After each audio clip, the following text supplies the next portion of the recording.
Holidays-nale, adu namma GT Holidays da. GT Holidays, South India's #1 travel brand. You know you are special when you're with GT Holidays. சீமானுக்கு ஈரோடு கிழக்கில் எதிர்ப்பு நடந்திருக்கிறது. பிரச்சாரம் பண்ணக்கூடாது, பெரியாரை விமர்சித்து விட்டு நீ எங்க மண்ணில் வந்து பெரியார் மண்ணிலே வந்து பிரச்சாரம் பண்ணுவியா அப்படின்னு ஒரு பெரிய எதிர்ப்பை காட்டுறாங்க. இதெல்லாம் என்ன தாக்கத்தை ஏற்படுத்தும்? சீமானுக்கு வந்து மிகப்பெரிய பூஸ்டர் கொடுக்கும். கில்லிங் சைலன்ஸ் தவிர எல்லாமே சீமானுக்கு பெரிய லாபம். இன்னைக்கு ஈரோடு கிழக்கில் அந்த பெரியார் விஷயம் தாண்டி எடப்பாடி பண்ண தவறும் என்டிஏ பண்ண தவறும் சீமானுக்கு பெரிய ஒரு பூஸ்ட் ஆகும். இந்த இடத்துல நாம் தமிழர் கட்சி யாருமே போட்டிக்கு வராத போது எப்போதுமே நிக்கிற மாதிரி இந்த மாதிரி நின்றுட்டாங்க. இது ஒரு பெரிய ஏற்றத்தை கொடுக்கணும்னா போட்டியிலே 2 பேர், அதுல ஒரு ஏற்றம் தான். ஆமா, கட்டாயம் இருக்கும். போட்டிக்கு வராது எடப்பாடிக்கு கோலத்தனம் என்டிஏக்கு கோலத்தனங்கிறத அண்ணாமலை கோலத்தனம் சொல்லுங்க. அது என்ன எடப்பாடிக்கு மட்டும் இங்க கோலத்தனம், அங்க என்டிஏ கோலத்தனம்? அண்ணாமலை கோலைத்தனம்னு வார்த்தையை பயன்படுத்துங்க சார். எடப்பாடி சார், எடப்பாடினா உங்களுக்கு கோலைத்தனம்னு வார்த்தை வந்துருது, அண்ணாமலைன்னா வரமாட்டேங்குது. அது என்ன? நான் வன்னியரை பொறுத்த அளவுல ஸ்டாலின் மத்திய அரசு தான் ஜாதிவாரி கணக்கெடுப்பு நடத்தணும்னு சொல்றதுக்கு அவன் 63% வாக்கு போட்டிருக்காப்புல. இந்த 63% வாக்குங்கிற நாளைக்கு ஸ்டாலினுக்கு 50 குறைஞ்சாலும் குறையக்கூடிய 13ல வந்து பெரும்பகுதி சீமானுக்கு போகும். இதுதான் வட தமிழகத்தின் அரசியல் நிலைமை. 26ல குறிச்சு வச்சுக்கிடுங்க, நடக்குமா இல்லையான்னு பாருங்க. பெரியாரை இவர் வந்து விமர்சித்துட்டாரு, பெரியாரை கேவலப்படுத்திட்டாரு, பெரியாரை தப்பா சொல்லிட்டாருன்னு தானே பரப்புரையே கொண்டு போறாங்க. இப்ப யார் யாரெல்லாம் கத்தி கூப்பாடு போடுறாங்களோ, விமர்சனம் பண்றவங்கலாம். நேற்று நடந்த பரப்புரையில் ஒரு பெரியாரை பற்றி பேசினாரா, என்ன பேசினாரு, அந்த விஷயங்கள் எல்லாம் நீங்க என்ன சொல்றீங்க? அவர் சொன்னக்கூடிய இதெல்லாம் இலவசங்களை திமுக அண்ணா திமுகவும் பண்றது கேடுன்னு சொல்றாரு. திமுக அண்ணா திமுக வச்சு அடிக்கிறாரு. இன்னைக்கு சீமானை கைது பண்ணுன்னு செல்லூர் ராஜு சொல்லியிருக்கிறாரு. அப்போ சீமான் எவ்வளவு பெரிய உயரத்துக்கு வந்துட்டாரு. செல்லூர் ராஜு பதறாருல்ல. சீமான் அவர்களால் இந்த இடைத்தேர்தலில் என்னத்தை சாதிக்க முடியும், என்ன அவரால் கொண்டு வர முடியும், என்ன ஒரு அவுட்ஃபிட்டை காட்ட முடியும் நீங்க நினைக்கிறீங்க? நிச்சயமா களத்துக்குள்ள நாங்க போறோம், நீங்களும் வாங்க, களத்தை ஸ்டடி பண்ணி நம்ம கருத்தை சொல்லுவோம். பட் இன்னைக்கு கட்டம் எடப்பாடி ஓடிட்டாரு, என்டிஏ ஓடிட்டாங்கன்னு சொல்லும் போது சீமான் வந்து எடப்பாடியையும் என்டிஏயும் 26ல பலவீனப்படுத்துவார். பெரியாரிஸ்டாட்டு பெரியார் சம்பந்தப்பட்டதையும் சீமானை எதிர்கொண்டு ஸ்டாலின் நிற்கிறாரு. ஸோ ஒரு சைடுல கலைஞரோட மிகப்பெரிய அளவுக்கு உயர்ந்துட்டு இருக்காரு, அவர் உயர்ந்துட்டு இருக்கிறாரு. இன்னொரு சைடுல களத்துல நிற்காத என்டிஏயும் அதிமுக பலவீனப்படுத்தி சீமான் வளர்ந்துட்டு இருக்காரு. இதுதான் யதார்த்த உண்மை. ஆதன் தமிழர்களுக்கு வணக்கம். பல்வேறு துறைகளில் ஆக சிறந்த ஆளுமைகளை சந்தித்து நாம் நேர்காணல் எடுத்து வருகிறோம். அந்த வகையில் மீண்டும் நம்மோடு இணைந்திருக்கிறார் அரசியல் திறனாய்வாளர் திரு ரவீந்திரன் துரைசாமி அவர்கள். அவரிடம் கேட்பதற்கு நிறைய இருக்கின்ற வாரங்களோடமே கேட்போம். வணக்கம் திரு ரவீந்திரன் துரைசாமி சார். வணக்கம் மதேஷ், எப்படி இருக்கீங்க? நல்லா இருக்க மதேஷ் சார். இன்றைக்கு டெல்லி சட்டப்பேரவை தேர்தல் குறித்து தான் பேசணும்னு நான் உங்களை அழைத்திருந்தேன். இப்ப சற்று முன்னாடி ஈரோடு கிழக்கு தேர்தல் பிரச்சாரத்துல சீமானுக்கு கடுமையான எதிர்ப்பு வந்திருக்குது. நான் அங்கிருந்தே விவாதத்தை தொடங்கணும்னு நினைக்கிறேன். நேற்றுக்கு வேற ஒரு 3000 பேர் நாம் தமிழர் கட்சி மற்ற கட்சியில இருந்து விலகி எல்லாம் திமுகவில் இணைஞ்சிருக்காங்க. இன்னைக்கு சீமானுக்கு ஈரோடு கிழக்கில் எதிர்ப்பு நடந்திருக்கிறது. பிரச்சாரம் பண்ணக்கூடாது, பெரியாரை விமர்சித்து விட்டு நீ எங்க மண்ணில் வந்து பெரியார் மண்ணிலே வந்து பிரச்சாரம் பண்ணுவியா அப்படின்னு ஒரு பெரிய எதிர்ப்பை காட்டுறாங்க. இதெல்லாம் என்ன தாக்கத்தை ஏற்படுத்தும் சார்? சீமானுக்கு வந்து மிகப்பெரிய பூஸ்டர் கொடுக்கும். கில்லிங் சைலன்ஸ் தவிர எல்லாமே சீமானுக்கு பெரிய லாபம். இன்னைக்கு ஈரோடு கிழக்கில் அந்த பெரியார் விஷயம் தாண்டி எடப்பாடி பண்ண தவறும் என்டிஏ பண்ண தவறும் சீமானுக்கு பெரிய ஒரு பூஸ்ட் ஆகும். சீமான் வளர்ந்ததே கமலஹாசன் பண்ண தவறுலையும் டிடிவி தினகரன் பண்ண தவறுலேயும் தான் சீமானை வளர்ந்தார். கமலஹாசன் செல்வாக்கான தலைவர், எக்துஜே கேலியிலிருந்து சாகர சங்கமத்திலிருந்து தசாவதாரத்திலிருந்து அவ்வை சண்முகிலிருந்து அபூர்வ சகங்கள்லேருந்து இந்தியன்லேருந்து மிக மிக பெரிய சூப்பர் ஹிட் படங்களை, பெரிய அளவு ரெக்கார்ட் பிரேக் படங்களை சகலகலாவெல்லாம் கொடுத்தவர். தமிழ் மண்ணில் மிகவும் பாப்புலரான நடிகர். எடுப்பிலே 4% வாக்கு எடுத்தவர். அவர் வந்து மக்களவை தேர்தலுக்கு பிறகு வெள்ளூர், விக்கிரவாண்டி, நாங்குநேரி, ஆம்பூர், வாணியம்பாடி 5 இடைத்தேர்தலை புறக்கணிச்சார். இன்னைக்கு சீமானுக்கு நிலைமை 8.2, கமலஹாசனுக்கு நிலைமை ராஜ்சபாவுக்கான ஒரு இது. அவர் கண்டஸ்ட் பண்ணியிருக்கணும். கண்டஸ்ட் பண்ணா விக்கிரவாண்டியில சீமான் 1.5% எடுத்த இடத்துல கமலஹாசன் 5-6 எடுத்திருப்பாரு. நாங்குநேரில் சீமான் ஹரிநாடாருக்கு கீழே, எம் நடராஜனால குண்டாசுல தூக்கி போடப்பட்ட ஹரிநாடாருக்கு கீழே வாக்கெடுத்த அந்த நாங்குநேரில் கமலஹாசன் 10 எடுத்திருப்பாரு. அதே சூழலில் தான் டிடிவி தினகரன் ஆர்கேஎன்எல் ரெட்டலையும் உதயசூரியனையும் குக்கரில் வச்சு அவிச்சவருன்னு 2ஐயும் தோற்கடித்த ஒரு பெரிய ஆள், 50% வாக்கெடுத்த ஒரு பெரிய தலைவராட்டு கருதப்பட்ட தினகரன் இன்னைக்கு வந்து 2 சீட்டு 1% ஓட்டுல போயிட்டாரு. சீமான் 8.2% இருக்கிறாருன்னா தினகரனும் 5 இடைத்தேர்தலையும் புறக்கணிச்சதுதான். இன்னைக்கு தினகரனும் கமலஹாசனும் பண்ண தவிர என்டிஏயும் எடப்பாடி பழனிசாமி பண்ணியிருக்காங்க. ம். இது சீமானுக்கு பூஸ்ட். இது ஒரு இடைத்தேர்தல். இந்த இடத்துல நாம் தமிழர் கட்சி யாருமே போட்டிக்கு வராத போது எப்போதுமே நிக்கிற மாதிரி இந்த மாதிரி நின்னுட்டாங்க. இது ஒரு பெரிய ஏற்றத்தை கொடுக்கணும்னா போட்டியிலே 2 பேர், அதுல ஒரு ஏற்றம் தான். ஆமா, கட்டாயம் இருக்கும். போட்டிக்கு வராது எடப்பாடிக்கு கோலத்தனம், என்டிஏக்கு கோலத்தனங்கிறத அண்ணாமலை கோலத்தனம் சொல்லுங்க. அது என்ன எடப்பாடிக்கு மட்டும் இங்க கோலத்தனம், அங்க என்டிஏவுக்கு கோலத்தனம்? எடப்பாடி அண்ணாமலை கோலைத்தனம்னு வார்த்தையை பயன்படுத்துங்க சார். இல்ல எடப்பாடி சார், எடப்பாடினா உங்களுக்கு கோலைத்தனம்னு வார்த்தை வந்துருது, அண்ணாமலைனா வரமாட்டேங்குது. அது என்ன? அதுல லாஜிக் இருக்குது மதேஷ். எடப்பாடி வந்து ஒற்றை தலைமை. ம். அவரு விக்கிரவாண்டியிலே நிக்கல, இங்கே நிக்கல. இதனால எடப்பாடிக்கு வந்து 2026 பெரிய பாதிப்பு இருக்கு. குறிப்பா நான் வன்னியர்களெல்லாம் ஸ்டாலின் பக்கம் வட தமிழகத்தில் கன்சால்டேட் ஆவாங்க. ம். 100க்கு நான் சொல்றது போய் ஏசி ரூம்ல இங்க இருந்துகிட்டு சும்மா அரத பழசான திமுக வர்சஸ் அண்ணா திமுகன்னு டேட்டாவே இல்லாம ஸ்டாலினுக்கு உயரம் தெரியாம பேசிட்டு இருக்கக்கூடிய தப்பு தப்பா ஆனாலும் திரும்ப கூச்சநாச்சம் இல்லாம பேசிட்டு இருக்க மாதிரி இல்லை.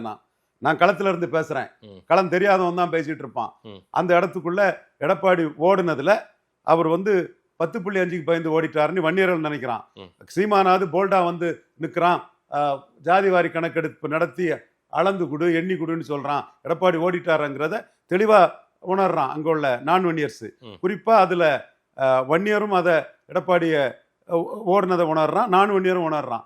நான் வன்னியரை பொறுத்த அளவுல ஸ்டாலின் மத்திய அரசு தான் ஜாதிவாரி கணக்கெடுப்பு நடத்தணும்னு சொல்றதுக்கு அவன் 63% வாக்கு போட்டிருக்காப்புல. இந்த 63% வாக்குங்கிற நாளைக்கு ஸ்டாலினுக்கு 50 குறைஞ்சாலும் குறையக்கூடிய 13ல வந்து பெரும்பகுதி சீமானுக்கு போகும். ம். இதுதான் வட தமிழகத்தின் அரசியல் நிலைமை. 26ல குறிச்சு வச்சுக்கிடுங்க, நடக்குமா இல்லையான்னு பாருங்க. விஜய் வந்து ஓடுனதும் விஜய்க்கு பெரிய அடி. இங்க சும்மா என்னன்னு தெரியாம எங்க ஓடினாரு? இது விக்கிரவாண்டி களத்தை விட்டு ஓடுனது. அவர் விக்கிரவாண்டி களத்துல இருந்து நான் தொடங்குறேன்னு சொல்ல, ஈரோடு கிழக்கு களத்துல இருந்து தொடங்குறேன்னு அது உங்க கருத்து, என் கருத்து. சட்டமன்ற களத்துல இருந்து தொடங்குறேன்னு சொன்னாரு. உங்க காதுல பூ சுத்துவாரு விஜய், வாங்கி பூவை சுத்திக்கிடுங்க. ஜானாரை சாமியை சுத்துற பூவை அப்படியே உங்க காதுல சுத்திக்கிடுங்க. நாம சொல்றோம் அவரு கேண்டிடேட் கிடையாது, நின்னா போலீஸ் ஸ்டேஷன் கிடையாது, பிஞ்சு போயிருவாரு, சரத்குமார் மாதிரி திருமங்கலம் மாதிரி ஆயிடுவாருன்னு ஒதுங்கிட்டாரு. நம்ம சொல்றோம், நம்ம கருத்தை தான் நாம சொல்ல முடியும். அவர் அதே சார் ஒரு முடிவுக்கு வந்துருவோம். நம்ம 26 தேர்தலுக்கு தான் நான் வரேன்னு சொன்னார்ல, ஆமாவா? அப்படிதானே வரேன்னு சொன்னார் அவரு. அப்போ 26 இந்த இடைத்தேர்தலுக்கெல்லாம் புறவு வந்திருக்கணும். இது கோழைத்தனம், பொலிட்டிஷனை கண்டு பயந்து ஓடினத்தனம். அது பார்ட் டைம் பொலிட்டிஷியன். ரஜினிகாந்த் அரசியலுக்கு வரேன்னு சொன்ன காலத்துல எல்லாம் அதுக்கு முன்னாடி சில தேர்தல் இடைத்தேர்தல்கள் வந்திருக்குது, உள்ளாட்சி தேர்தல்கள் வந்திருக்குது, சட்டமன்ற தேர்தலே கூட வந்திருக்குது. ரஜினிகாந்த் அன்றைக்கெல்லாம் யாருக்கு ஆதரவுன்னு ரஜினி என்னைக்காவது நின்றுட்டாரா? ரஜினிகாந்த் எண்ணெய் கட்சி ஆரம்பிச்சாரு. கட்சி ஆரம்பிக்கல, வரேன்னு சொன்ன காலகட்டத்திலேயே சில தேர்தலை அவர் நடுவுல எதிர்கொண்டாரு. வந்துட்டேன்னு சொன்ன காலகட்டத்திலையும் எதிர்கொண்டாரு. ரெஜிஸ்டர் பண்ண பிறகு எந்த கட்சி வந்து, சும்மா அபத்தமா பேசாதீங்க தம்பி. ரஜினிகாந்த் கட்சி ரெஜிஸ்டர் பண்ண பிறகு எந்த இடைத்தேர்தல் வந்தது? சும்மா ரஜினிகாந்த் இன்னைக்கு எந்த லெவல்ல இருக்காங்கன்னா, ரஜினிகாந்த் எங்க அண்ணன் ரஜினிகாந்த் சீமா நேரடியாக சந்திக்காங்கன்னா எத்தனை பெரிய தலைவர்லாம் ரஜினிகாந்த் ரகசியமா செஞ்சுதான் இருக்காரு. அவர் பெரிய ஆளு தான். அவரு மோடி அவரை வந்து பார்த்ததுக்கும் இன்னொருத்தர் மோடியை காத்து கிடந்து பார்க்கறதுக்கும் வித்தியாசம் தெரியாத உங்க மாதிரிப்பட்ட ஆட்கள் தான் ரஜினிகாந்தை பற்றி எடுத்து பேசுவீங்க. சரி, இப்போ இதை விடுங்க, களத்துக்கு வாங்க. களத்தில் இந்த எதிர்ப்பு நிச்சயமா வந்து நாளைக்கு வந்து பெரியாரை இவர் வந்து விமர்சித்துட்டாரு, பெரியாரை கேவலப்படுத்திட்டாரு, பெரியாரை தப்பா சொல்லிட்டாருன்னு தானே பரப்புரையே கொண்டு போறாங்க. இப்ப யாரெல்லாம் கத்தி கூப்பாடு போடுறாங்களோ, விமர்சனம் பண்றவங்க எல்லாம் நேத்து நடந்த அவர் இன்னும் பேசிட்டு தான் போறாரு. கேண்டிடேட் எல்லாம் இந்த எதிர்ப்பை பார்த்து வெரி ஹாப்பி, அந்த கேண்டிடேட் ரொம்ப சந்தோஷப்படுறாரு. இது நேத்து நடந்த பரப்புரையில ஒரு பெரியாரை பற்றி பேசினாரா, என்ன பேசினாரு, அந்த விஷயங்கள் எல்லாம் நீங்க என்ன சொல்றீங்க? அவர் சொன்னக்கூடிய இதெல்லாம் இலவசங்களை திமுக அண்ணா திமுகவும் பண்றது கேடுன்னு சொல்றாரு. திமுக அண்ணா திமுக வச்சு அடிக்கிறாரு. இன்னைக்கு சீமானை கைது பண்ணுன்னு செல்லூர் ராஜு சொல்லியிருக்கிறாரு. அப்போ சீமான் எவ்வளவு பெரிய உயரத்துக்கு வந்துட்டாரு. செல்லூர் ராஜு பதறாருல, கேபி முனிசாமி பதறாருல. அப்போ நீங்க வந்து பெரியார் மையமா வச்சுக்கிட்டு பேசுவீங்க. தந்தை பெரியாருக்கு பாரரத்னான்னு சொல்லி செங்குந்தருக்கு சமூக நீதியும் பறையருக்கு சமூக நீதியும் சூறையாடிடுவீங்க. பெரியார்னு சொல்லிட்டு ஜாதிவாரி கணக்கெடுப்பு நடத்தாம வண்ணார் நாவிதர் குயவர் போயர் ஒட்டர் வேட்டுவ கவுண்டர் ஊராளி கவுண்டர் தொட்டிய நாயக்கர் மருத்துவர் மங்களா ஆண்டி பண்டாரம் ஜங்கம் முக்குவர் பரதோர் போன்ற சமூக நீதி அழிச்சிருவீங்க. அப்போ ஈரோடு கிழக்குல நின்னா இதெல்லாம் உங்களுக்கு சிக்கலாகுன்னு களத்தை விட்டு ஓடிடுவீங்க. இல்ல, நீங்களே ஒரு முடிவு கூட வந்துட்டீங்க. ஏறக்குறைய 53 சம்திங் எவ்வளவோ இருந்து 50 வந்தா கூட போதும், திமுக குறைஞ்சாலையும் சீமான் ஒரு பகுதியை அடிச்சிருவார். 63ல 50 சொல்றீங்க நீங்க. விக்கிரவாண்டிக்கு உள்ளது நாளைக்கு 26. ஆமா, ரைட், ஓகே. அதாவது இப்போ இந்த ஈரோடு கிழக்க பொறுத்தவரையில ஏறக்குறைய திமுக வெற்றி உறுதியாகி விட்டது. ஆமா தானே? திமுக வெற்றி 65% எடுத்து கலைஞர் இடைத்தேர்தல் வெற்றி பெற்றாங்க. ஆமா, இடைத்தேர்தல் இல்லாமலே 56% எடுத்திருக்காங்க. இது 3% ஓட்டு குறைஞ்சனால எடப்பாடி டெபாசிட் போயிடுன்னு களத்தை விட்டு ஓடிட்டாரு. இல்ல சார், சீமான் அவர்களால் இந்த இடைத்தேர்தல்ல என்னத்தை சாதிக்க முடியும், என்ன அவரால் கொண்டு வர முடியும், என்ன ஒரு அவுட்ஃபிட்டை காட்ட முடியும் நீங்க நினைக்கிறீங்க சார்? நிச்சயமா களத்துக்குள்ள நாங்க போறோம், நீங்களும் வாங்க, களத்தை ஸ்டடி பண்ணி நம்ம கருத்தை சொல்லுவோம். ம். பட் இன்னைக்கு கட்டம் எடப்பாடி ஓடிட்டாரு, என்டிஏ ஓடிட்டாங்கன்னு சொல்லும் போது சீமான் வந்து எடப்பாடியையும் என்டிஏயும் 26ல பலகீனப்படுத்துவார். எப்படி கமலஹாசன் இந்த நகரனை பலகீனப்படுத்தி ஜம்ப் பண்ணாரோ அடுத்த ஜம்ப் பெருசா இருக்கும். சீமான் எடப்பாடியும் பலவீனப்படுத்துவாரு, என்டிஏவும் பலவீனப்படுத்துவாரு, எடப்பாடியும் பலவீனப்படுத்துவாரு, அண்ணாமலையும் பலவீனப்படுத்துவாரு. அதானே? சீமான் எடப்பாடியும் பலவீனப்படுத்துவார், அண்ணாமலையும் பலவீனப்படுத்துவார். அண்ணாமலை டாக்டர் ஐயா ஒழுங்கா ஒத்துழைப்பு கொடுத்ததுனால விக்கிரவாண்டியில கேண்டிடேட் போட்டு பெரிய ஹீரோவா நின்னாரு. சீமானை விடவும் விக்கிரவாண்டியில ஹீரோவா நின்னது அண்ணாமலை தான். அதுல மாறுபட்ட கருத்து இல்ல. ஓ, ஐயாவோட வேட்பாளர் இல்ல அது, அண்ணாமலையின் ஆசி பெற்ற வேட்பாளரா என்ன? ஐயாவோட வேட்பாளரா அன்புமணி அனௌன்ஸ் பண்ணதே அண்ணாமலை தானே. இன்னைக்கு என்டிஏ இன்டாக்டா இருக்கு. இப்ப கேண்டிடேட் வேண்டான்னு சொன்னதும் எல்லா என்டிஏ உறுப்பு கட்சிகளும் சேர்ந்துதான் வேண்டான்னு சொல்லி இருக்கிறாங்க. சரி, இங்க ஜி.கே. வாசன் தைரியமா நிக்கல. ஜி.கே. வாசன் நின்று இருக்கணும். அவர் வந்து அதிமுகவுக்கும் பாஜகவுக்கும் ஏதாவது ஒட்ட வைக்க முடியுமாங்கிற வேலையை பார்க்கும்போது அவரு போறாரு. அப்படி போகும்போது சீமான் தான் ஹீரோங்கிற இதை என்டிஏ வந்து விட்டு கொடுக்குறாங்க. சீமான் தான் ஹீரோன்னு என்டிஏ விட்டு கொடுக்காம அண்ணாமலை ஹீரோவா நிறுத்தினது வந்து டாக்டர் ஐயா விக்கிரவாண்டியில எடப்பாடி அடிச்சுதான் 29% எடுத்தாரு. இன்னைக்கு வந்து என்டிஏ நிற்காததுக்கு பன்னீர்செல்வம் பொறுப்பு, தினகரன் பொறுப்பு, ஜி.கே. வாசன் பொறுப்பு, பாஜக பொறுப்பு, பாமக பொறுப்பு, அத்தனை பேரும் தான் பொறுப்பு. இதுல மட்டும் நீங்க அண்ணாமலையை மட்டும் குறை சொல்லுங்க. எடப்பாடியும் பிஜேபியும் நீங்க நேர் எதிரா நிக்க வைக்கணும், நீங்க போராடுறீங்க. அதுதான் நடக்கும்ன்றது உங்களுடைய பார்வையா இருக்கு. திரு நயினார் நாகேந்திரன் அவர்கள் மூத்த தலைவர் சொல்றாரு, அண்ணங்கிட்ட உட்காந்து பேசினாவே எல்லாம் சரியாயிட போகுது, இதுக்கு எதுக்கு போய் இது ரைடு அது இதுன்னெல்லாம் நீங்க சொல்றீங்க. மதிப்பிற்குரிய அண்ணன் எடப்பாடி கூட உட்காந்து பேசினா சரி பண்ணிடுவோம் நாங்க அப்படின்றாரு.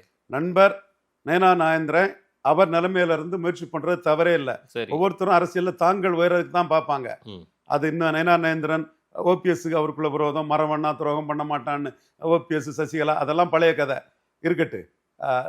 கம்பேரிட்டிவ்லி விசுவாசம் உள்ள கம்யூனிட்டி தான். தென் அந்த இடத்துக்குள்ள நயினார் என்ன பார்க்குறாப்புலன்னா, ரெட்டலையில் அவர் ஜெயலலிதா முதல்வர்னு தோத்து போனார். ரெட்டலையும் தாமரையும் சேர்ந்து நிற்கும் போது ஜெயித்தார். வெறும் தாமரையிலையும் தோத்து போனார். அப்போ அவர் ஜெயிக்கிறதுக்கு ரெட்டலையும் தாமரையும் சேர்ந்து நிற்கணும்னு அவர் ஆசைப்படுறாரு. அந்த இடத்துக்குள்ள சொல்றாரு. நம்ம கணிப்பு கூட்டணிக்கு மிரட்டதுக்காக அந்த ரைடுன்னு ஒரு கருத்து போதில்ல, அப்படி நினைக்கல. எடப்பாடியை பலகீனப்படுத்தி 3வது அனுப்புறதுக்கு தான் அந்த ரைடு நம்ம கருதுறோம். ஏன்னா எடப்பாடிக்கு எதிராக ரைடு வராது, இடி வராது, சிபிஐ வராதுன்னு உங்க முன்னாடி சொன்னவனா. இப்போ அவரை 26ல வீக்கன் பண்றதுதான் 29ல மோடிக்கு நல்லதுங்கிற கருத்தை நான் இப்போ சொல்றேன். இது எதுக்குமே பயப்பட மாட்டாருன்னு நீங்களும் சொல்லியிருக்கீங்க. ஆமா தானே? கண்டிப்பா. அதே போல 3வது இல்ல 7வதுன்னு கூட சொல்லிக்கோங்க, அதுக்கும் அவர் பயப்பட மாட்டாரு. ஆமாவா இல்லையா? எடப்பாடி பயப்பட மாட்டாருங்கிறத அன்னைக்கே சொன்னேன், இன்னைக்கும் சொல்றேன். பயப்படக்கூடியவர் இல்லைங்கிறத நான் மறுக்கல. அரசியல் ரீதியாவும் அப்படிதான் சார். எங்க நடராஜன் மிகப்பெரிய ஆளுன்னு சொன்னதுனால தானங்க அவங்கள கிராக் டவுன் பண்ணி அவங்க ஒய்ஃப் எல்லாம் சீஃப் மினிஸ்டர் ஆக விடாம கடைசியா மோடி இன்க்ளூசிவ் அலையன்ஸுக்குள்ளே வர விடாம நாங்க பண்ணோம்னா அவர் மிகப்பெரிய ஆளு. அவரை விட்டா வந்து மோடிக்கு எதிராட்டம் அரசியல் பண்ணுவாங்கிறதா கருத்து. அதே மாதிரி எடப்பாடியை விட்டாலும் 26க்கு பிறகு காங்கிரஸுக்கு 20 சீட்டு ஆஃபர் பண்ணுவாரு. மோடி ஏமாளியா இழிச்சவானா இருக்குன்னு நினைக்கிறீங்களா? அதுலதான் நாங்க அலர்ட் பண்றோம் மாதேஷ். இப்ப 3வது இடத்துக்கு அவரை தள்ளிட்டோம்னா, 15% வாக்குகளை தள்ளிட்டோம்னா அவர் எப்படி அதுக்கு பிறகு 20 சீட்டு காங்கிரஸுக்கு ஆஃபர் பண்ணிக்கிடுவாரு. இப்ப 63 சீட்டு சுனில் கனகோலு மூலமா காங்கிரஸுக்கு ஆஃபர் பண்றதாட்டு தான் எங்களுக்கு கான்பிடன்ட் இடத்துல இருந்து தகவல் வருது. காங்கிரஸ் அறிக்குள்ள இருந்தே முக்கியமான காங்கிரஸ் தலைவர்களே அந்த தகவலை சொல்றாங்க. சோ இந்த இடத்துக்குள்ள அலர்ட்டா இருந்து அவரை 3வது அனுப்புனாதான் 2029ல மோடிக்கு இங்க ஜெயிக்க முடியும். நயினார் நாகேந்திரன் அவர் ஜெயிக்கிறதுக்கு தாமரை வேணும், ரெட்டலை வேணும்னு அவர் அரசியல் அவர் முயற்சி பண்றதுல தவறே இல்லை. அதுல நான் தப்புன்னு சொல்ல மாட்டேன். ஒவ்வொருத்தரும் அவங்கவுங்க அரசியல தான் பண்றாப்புல. நம்ம மோடிக்காக எடப்பாடிய 26ல 3வது தள்ளுனாதான் 29ல மோடி 1-1ல மோடி தலைமையில வர முடியும்னு நான் கருதுறேன். இன்னைக்கு அதுக்குள்ள எல்லா காட்சிகளும் வந்துட்டா KP முனுசாமி சீமானை அடிக்கிறாரா, செல்லூர் ராஜு சீமானை அடிக்கிறாரா, அப்ப சீமான் எமர்ஜ் ஆகிறாரா? அந்த இடத்துக்குள்ள வலமும் போகாம இடமும் போகாம எப்படி ஆகணும் தெரியுமா? எமர்ஜி எப்படி ஆயிருக்கணும் தெரியுமா? கடந்த 10 நாட்களாக திமுக vs நாம் தமிழர் கட்சி மோதலா மாறி இருக்கிறது. திராவிடம் vs தமிழ் தேசியன்னு மாறி இருக்கிறது. ஒரு இடத்துலயாவது சீஃப் மினிஸ்டரோ டெப்டி சீஃப் மினிஸ்டரோ ஸ்டாலினோ உதயநிதியோ சீமான் பேரை பதிவு பண்ணியிருக்காங்களா? நேற்றைக்கு கூட அவர் பேர் தான் பதிவு பண்ணல. பேரை பதிவு, நான் இந்த பேரெல்லாம் அந்த மேடையில் நான் பதிவு பண்ணணும்னு அவசியம் இல்லை அப்படின்ற மாதிரி அவர் கடந்துட்டு போறாரு. மாதேஷ், இது ஜனநாயகம். இதே சின்னம்மா பெரியம்மான்னு ஜெயலலிதா அம்மையார் பேரை முத்தமிழறிஞர் கலைஞர் பதிவு பண்ணல 89ல. கடைசியில காலம் என்ன கொண்டு வந்தது? மக்களோட இருக்கிறேன், மக்களை நம்பி இருக்கிறேன். மக்கள் மனசு வச்சா மந்திரி, மக்கள் மனசு வைக்கலன்னா எந்திரி. அதனால நீங்க மக்கள் சக்தியில வந்து சீமான் அங்கீகரிக்கப்பட்ட பிறகு பதிவு பண்ணாம இருக்கிறது தான் தவறு நான் நினைக்கிறேன். அங்கீகரிக்கப்பட்ட ஒரு கட்சி தலைவர், நீங்க அண்ணாமலைய பதிவு பண்ணீங்க, சிவன் மலை ஏழுமலைன்னு எடப்பாடி சொல்லும் போது திருச்சியில் அண்ணாமலைங்கிற பேரை ஸ்டாலின் வந்து எடப்பாடியை சினப் பண்றதுக்கு பதிவு பண்றாரு. அதே மாதிரி சீமான்கிற பேரையும் பதிவு பண்றதுதான் முறையா இருக்க முடியும். நாளைக்கு திமுக அதை செய்யணும்ன்றீங்க. அது திமுக முடிவு. நாளைக்கு சீமான் அசூரமா வளர்ந்துட்டாருன்னா ஜெயலலிதா பேர சின்னம்மா பெரியம்மான்னு சொன்ன கலைஞர் கடைசியில பதிவு பண்ண வேண்டிய சூழ்நிலையை மக்கள் சக்தி யாருக்கு சொல்றீங்க? ஐயா ஸ்டாலின், உதயநிதி ஸ்டாலின் எல்லாத்துக்கும் தான் சொல்றேன். இல்ல நீங்க சொல்ற மெசேஜ் அப்படிதான். ஏன் நீங்க வந்து அதை அமைதியா சொல்றீங்க? எங்க இதுலயா நான் சவுண்ட் விட்டு சொல்றேன்னு நினைக்கிறீங்களா? நேரடியாவே சொல்லலாம். புரிய வேண்டியவங்களுக்கு எல்லாத்துக்கும் புரியும். ஸ்டாலின் அவர்களுக்கும் உதயநிதிக்கும் சொல்றீங்க, எதுக்குங்க சீமான் பேரை பயன்படுத்திருங்க, அங்கீகாரம் வாங்கிட்டாருங்க, நாளைக்கு சின்னம்மா பெரியம்மா மாதிரி கணக்கு கலைஞரே சொல்லிட்டாரு, நாளைக்கு உங்களுக்கு அந்த நிலைமை. அதுதான் நான் மக்கள் சக்தி தான் பெருசு. சின்னம்மா பெரியம்மான்னு ஜெயலலிதா பேரை சொல்லாத கலைஞர் அது பிறகு மக்கள் சக்தி தான். மக்கள் சீமான தூக்கி விட்டுட்டான்னா சொல்லிதான் தீரணும். சரி, அதனால அங்கீகரிக்கப்பட்ட தலைவரை சொல்லிட்டு போறதான் கரெக்ட்ங்கிறது என்னோட ஆணித்தரமான கருத்து. சோ சீமானுக்கு இது லிஃப்ட் தான். இது வந்து அவர் அடுத்த கட்டத்தை நோக்கி பயணிக்கிற மாதிரி தான் இருக்குது உங்களுடைய பார்வை. கண்டிப்பா இந்த களம் வந்து ஸ்டாலினுக்கும் பிளஸ் தான், சீமானுக்கும் பிளஸ் தான். ரைட். இதுதான் பலருக்கும் வந்து தீல மிதிச்ச மாதிரி அவ்வான்னு கதறாங்க. விக்கிரவாண்டி களம் ஸ்டாலினுக்கு பெரிய பிளஸ். நான் வன்னியர்கள் வந்து ஸ்டாலினை நம்புறாங்க. அது வந்து விக்கிரவாண்டிக்கு மட்டும் இல்லை, என்டையர் நார்தன் பெல்ட்டுக்கு. அதே மாதிரி இந்த களமும் சீமான் பிரச்சனையில பிற மொழியாளர்கள் அருந்ததியர்கள் ஸ்டாலினை நம்புறாங்க. அதுவும் ஈரோடு கிழக்குக்கு மட்டும் இல்லை, என்டையர் கொங்கு பெல்ட்டுக்கு. இன்னைக்கு அவங்க அருந்ததியர் தொடர்பாட்டு ஸ்டாலின் அறிக்கை விடுறாருன்னா, அது பிரச்சாரம் போகாமலே அறிக்கை விடுறாருன்னா, அது 214 தொகுதிக்கு தான் அறிக்கை விடுறாரு. சீமான் இங்க ஈரோடு கிழக்கில் நிற்கிறாருன்னா 214 தொகுதியிலையும் திராவிடத்துக்கு எதிராக தமிழ் தேசியம் தான் நிற்கிறான். சுத்த வீரனா, எந்த கட்சியும் கூட்டணி இல்லாம தெளிவா நிற்கிறான் சீமான். நீங்க வந்து எத்தனையோ கட்சி கூட்டணியில் இருக்குன்னு சொல்லி தான் லீடர்ஷிப்புக்கு ஒரு ஹீரோ இமேஜை சீமான் ஏத்திக்கிறாரு. நான் தானே சுயம்பா எழும்பி வந்தவன், ஒரு கட்சியை கைப்பற்றி வரல, நானே உருவாக்கின கட்சியில தனிச்சு நிற்கிறேன். 214 நாளைக்கு பாருங்க, பாஜக அடிக்கிறாரா, காங்கிரஸ் அடிக்கிறாரா? பாஜக காங்கிரஸுக்கு ஒட்டுண்ணின்னு 2 வார்த்தை சொல்லுவாரா? தொங்கு சதை ஊதுகுழல்னு அடிக்கிறாரா? அப்போ இதுவரை அவரை சொல்லி பாஜகவுக்கு ஆளு பாஜகவுன்னு சொன்னதெல்லாம் காலி ஆயிட்டா? சரி. சோ அவர் 4 வரையும் அடிச்சுதான் களத்துக்குள்ள நிற்கிறாரு. இது 214 தொகுதியிலும் மக்கள் பார்க்கறான். அதே மாதிரி ப்ரோ பெரியாரிஸ்டாட்டு பெரியார் சம்பந்தப்பட்டதையும் சீமான் எதிர்கொண்டு ஸ்டாலின் நிற்கிறாரு. ஸோ ஒரு சைடுல கலைஞரோட மிகப்பெரிய அளவுக்கு உயர்ந்துட்டு இருக்காரு, அவர் உயர்ந்துட்டு இருக்கிறாரு. இன்னொரு சைடுல களத்துல நிற்காத என்டிஏயும் அதிமுக பலவீனப்படுத்தி சீமான் வளர்ந்துட்டு இருக்காரு. இதுதான் யதார்த்த உண்மை. டெல்லி என்ன மனநிலையில் இருக்கு தெரியுங்களா? சொல்லுங்க. மோடி, அமித்ஷா, நட்டா 3 பேருமே அதிமுக கூட்டணியை விரும்புவதாக தகவல்கள் வந்திருக்குது. அதற்கான வேலைகளை திரு சிபி ராதாகிருஷ்ணன் வாயிலாக பல முயற்சிகளை எடப்பாடி மோடி இருவரையும் பேச வைக்க இருப்பதாகலாம் சில தகவல்கள் வந்துட்டு இருக்கு சார். யார் சொன்னா? செய்திகளா உலாவ வந்துட்டு இருக்கிறது தான். உங்களுக்கு அதுல ஆசை இருக்கு, திராவிடம் போயிரும், சீமான் நிதிஷ்குமார் கன்ஷிராம் மாதிரி சீமான் எமர்ஜி ஆயிடுவாரோங்கிற அச்சம் உங்களை போன்றவங்களுக்கு இருக்கு. என்ன செய்ய முடியும்? அப்படி ஒண்ணு நடந்ததுன்னா தனிச்சு ஒரே குட்டையில் ஊறிய மட்டைகள்னு சொன்ன அண்ணாமலை இன்னைக்கு ஏன் ஒரு மட்டையில போய் விழுந்தீங்கன்னு சீமான் கேட்டாருன்னா, என்டிஏக்கு விழுந்த ஓட்டுல பாதி ஓட்டு சீமான் தலைமைக்கு விழும். அப்போ அது 2026ல பாஜகவுக்கு பெரிய லாஸ் ஆகும். மோடிக்கே விருப்பமாம் சார், ஏடிஎம்கே அலைன்ஸ் மோடிக்கே விருப்பம்ன்ற. மோடி சசிகலாவை சீஃப் மினிஸ்டர் ஆக்கிட்டு தான் வேற வேலை பார்ப்பாங்க. சசிகலா வேற, எடப்பாடி வேற. என்ன பக்கத்துல கூப்பிட்டு உட்கார வச்சார்ல மோடி, அவருக்கு தெரியும்ல எடப்பாடி யாருன்னு. முகம் காட்டி சொல்லுங்க அத மோடிக்கு விருப்பம்னு. நான் சார் நிர்மலாக்கு ஓபிஎஸ் யாருன்னு தெரியும், சசிகலா யாருன்னு தெரியும், எடப்பாடி யாருன்னு தெரியும் சார். அதான் நிர்மலா சீதாராமன் இதுல முயற்சி பண்றாங்கன்னு ஒரு தகவல் வந்ததும் நானே prime minister finance minister Nirmala சீதாராமனுக்கு இந்த அணி படுதோல்வி அடையும், பொருந்தா கூட்டணியாகும், எடப்பாடி வரமாட்டாரு, வந்தா 18% கிறிஸ்டின் முஸ்லீம் ஓட்டு வராது. அதே மாதிரி எடப்பாடியை சொன்னா நாடார் ஓட்டு போட மாட்டான், முக்குலத்தோர் ஓட்டு போட மாட்டான், நான் வெள்ளாள கொன்ற ஓட்டு போட மாட்டான், நான் வெண்ணியர் ஓட்டு போட மாட்டான். சீமான் அதுல எமர்ஜ் ஆவாரு. தோத்தா அதுக்கு நீங்க பொறுப்பெடுக்கணும். தோத்தா பினான்ஸ் மினிஸ்டர் நிர்மலா சீதாராமன் பொறுப்பெடுக்கணும். நம்ம மெயின் ஆளையே அடிச்சிட்டோம். இந்த இடத்துக்குள்ள நிர்மலா சீதாராமன் வச்சு இங்க அரசியல் பண்ணக்கூடிய KT ராகவன் எல்லாம் பேசக்கூடியவங்கள ரவீந்திர துரைசாமி, மதேஷ் சார் ஏற்கனவே ஏற்காதது பிஜேபி முடிவு, நிர்மலா சீதாராமன் முடிவு. நீங்க ஐடியா தான் சொல்ல முடியும். நீங்க வந்து ஒரு ஸ்ட்ராட்டஜிஸ்டா, ஒரு கணிப்பாளரா, ஒரு திறனாய்வாளரா அவ்வளவுதான் சொல்ல முடியும். கடைசியா மோடி அமித்ஷாவும் தானே முடிவு எடுக்க போறாங்க. ஆமா, அது 2026 பிப்ரவரியில தான் தெரியும். ஆ, நீங்க சொல்ற கேஷியன் தான் உண்மையான்னு சொல்றீங்க. சரி. ஏன் நடக்கவே நடக்காதா என்ன? மாதேஷ் ரெட்டலை அமித்ஷாவே எடப்பாடியோட பேச ட்ரை பண்ணாரு, அதே போல மீட் பண்ணணும்னாரு, அதை அவாய்ட் பண்ணாரு எடப்பாடி. ஏன் நாளைக்கு மோடி எடப்பாடியை மீட் பண்ணணும்னு யோசிக்க மாட்டாரா என்ன? நான் கேடி ராகவனே பேசாம நிர்மலா சீதாராமனே பேசிட்டேன் பொறுப்பெடுக்கணும்னு சொல்லிட்டேன்னா ரவீந்திரன் துரைசாமி வந்து சசிகலா கவர்னர் வரமாட்டாரு, ஆகஸ்ட் 15 விடுதலை இல்லை. நான் மிகவும் மதிக்கக்கூடிய சத்திரன் குருமூர்த்தி வீடு தீப்பற்றி இருந்தால் ஜாக்கிர ஜலம்னாலும் தூக்கி அடைக்கணும்னு சொல்லும்போது பிஜேபி இன்க்ளூசிவ் அலையன்ஸுக்குள்ள சசிகலா வர முடியாதுன்னு சொல்லி ஜெயித்தவன். போலி திராவிடர்கள் மனம் புழுங்குற திராவிடர்கள் வரிசையில நீங்க இல்ல. அப்படிதான் நாட்டுல இருந்துட்டு இருக்கான். அந்த போலி திராவிடர்கள் தான் பிஜேபி இங்க எமர்ஜ் ஆயிடக்கூடாது. அது எமர்ஜ் ஆனா திமுக வர்சஸ் அண்ணா திமுக அரசியல் போயிரும். 29 மோடி மக்களவையில சீட்டை ஜெயித்துருவாருன்னு வதந்திகளை பரப்பிட்டு இருக்காங்க. அந்த நபர்களுக்காக தான் பலரும் பேசிட்டு இருக்காப்புல. 26 பிப்ரவரி வரட்டு என்ன நடக்குதுன்னு பாத்துருவோம். அன்று சசிகலா உயரமும் மோடிக்கு தெரியும், அமித்ஷாவுக்கு தெரியும். இன்று எடப்பாடியின் உயரம் என்னன்றதையும் அமித்ஷா மோடிக்கு தெரியும். கன்னியாகுமரி டிஸ்ட்ரிக்ட்ல 4% டெபாசிட் போச்சு. திருநெல்வேலியில 8% டெபாசிட் போச்சு. நயினார் அந்த 8வது கிடைச்சதுன்னா 2% 3% தோத்தரக்கூடாதுன்னு அவர் பார்க்காரு. தப்பு இல்ல. தூத்துக்குடியில 15% டெபாசிட் போச்சு. ராமநாதபுரத்துல 9% டெபாசிட் போச்சு. தேனியில 13% டெபாசிட் போச்சு. தென் சென்னையில 3வது இடம், மத்திய சென்னையில 3வது இடம். அந்த உயரம் தெரியும். அதனாலதான் அண்ணாமலையும் சீமான சீப் சொல்லதுக்கும் அவர் ஒன்றும் தயங்க மாட்டாரு. கடைசியா எடப்பாடி இறங்கி வந்தாருன்னா 117 117 அண்ணாமலை சொல்லுவாரு. அடுத்த பிப்ரவரி வரைக்கும் நம்ம காத்திருப்போம். தாராளமா சொன்னதாவே நானும் எடுத்துக்கிறேன், அப்படியே எடுத்துக்கிறேன். காத்திருப்போம். மதேஷ் ரவீந்திரன் துரைசாமி மோடி நன்மைக்காக சிந்திக்கிறான். சரி, அது மோடிக்கு தெரியும். மோடி நன்மைக்காக தான் சிபிஆரும் சிந்திப்பாரு, பேராசிரியர் ராமஸ்ரீனிவாசனும் சிந்திப்பாங்க, வானதியும் சிந்திப்பாங்க, தமிழிசையும் சிந்திப்பாங்க. அதனாலதான் நான் இவங்களெல்லாம் அடிச்சு கழிச்சு கட்டிக்கிட்டு நிர்மலா சீதாராமனை செக் வச்சுட்டேன். பினான்ஸ் மினிஸ்டர் தோத்தா நீங்க பொறுப்பு. மதேஷ் வெயிட் பண்ணுவோம் சார், காத்திருப்போம். மதேஷ் நான் யாரு, எங்க இருந்து வந்திருக்கேன், என் தரம் என்ன, தகுதி என்ன எனக்கு தெரியும் சார். இதே நான் ஓப்பனாட்டு சொல்றேன். நீங்க சொன்னீங்களா ராமசீனிவாசன், நான் லிங்குஸ்டிக் மைனாரிட்டின்னு கவர்னர்ட்ட பதவிக்காக நின்னாரு.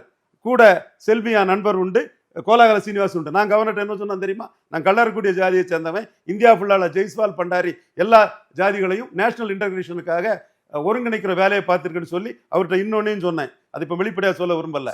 அப்ப நாம எப்படிங்கிறது மோடிக்கும் தெரியும், மோடிக்காக நம்ம சிந்திக்கக்கூடியங்கிறதும் மோடிக்கு தெரியும். சரி, 26 பிப்ரவரி வரை பொறுத்திருந்து பார்ப்போம். அதே வேளை ராமசீனிவாசன் கூட்டணி முயற்சி பண்றது தப்புன்னு நான் சொல்ல மாட்டேன். இவங்க நயனார் முயற்சி பண்றது தப்புன்னு சொல்ல மாட்டேன். நான் எடப்பாடி 3வது தள்ளணும். அதுதான் மோடிக்கு 29ல நல்லதுங்கிறதுல உறுதியா இருக்கிறேன். காத்திருப்போம் சார்.